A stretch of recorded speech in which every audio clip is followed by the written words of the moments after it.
हाय सर्वांना, कशा आहात तुम्ही सर्वजण? माझ्या नवीन ब्लॉगमध्ये तुमचं सर्वांचं स्वागत आहे. तर झालं का सर्वांचं चहा पाणी जेवण वगैरे? मी तर आवरून आले. कुठेही तुम्ही तर बघताच आहे. हे बघा, मी आले होते देवाच्या पाया पडायला. हेच ढव होतं. आम्ही पोहायचं शिकलेले. मी ह्याच्यात पोहायचं शिकले ते स्टार्टिंगला ह्या डावात. नंतर शाळेत वगैरे विहिरीत तुम्हाला विहीर पण दाखवते. आणि तुम्ही म्हणत असाल आलाय कुठं आलाय एवढं डोंगराचे करतात.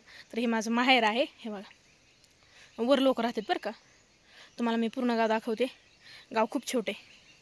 हे बघा, आमच्या इकडं आसरा म्हणतात, कुणी मावलाय म्हणतं, कुणी आसरा म्हणतं. तुमच्याकडे काय म्हणतात कमेंट करून नक्की सांगा.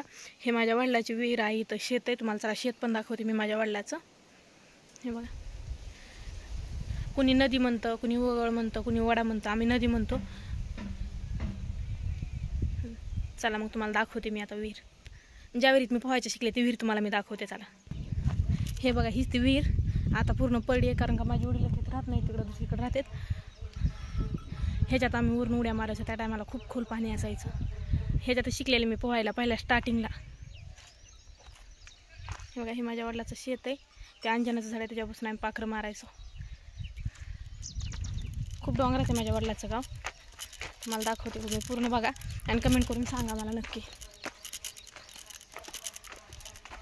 इथे एक जांभळीचं झाड होतं, तोडलं. त्या जांभळीच्या झाडावर उभं राहून आम्ही विहिरीत उड्या मारायचो. हे बघा, हे माझ्या वडिलाचं शेत आहे पूर्ण. खूप डोंगर आहे आमच्या गावाला. डोंगर म्हणजे तुम्ही तर विचारसुद्धा करू नाही शकत, कारण का आमच्या गावात स्टॉप रस्ता होते. तिथून पुढं गाव पण नाही, रस्ता पण नाही. शेवटचं गाव आहे आमचं स्टॉप. हे बघा, आता माझ्या वडील ते आमच्या गावात म्हणजे नेकनूरलाच राहतात, त्याच्यामुळे इकडं राहत नाही. त्याच्यामुळे जास्त हे होत नाही इकडं. चला दाखवते तुम्हाला. माझं ब्लॉग कंटिन्यू करा आणि मला कमेंट करून नक्की सांगा की तुम्हाला कसं वाटलं माझं गाव ते नंतर.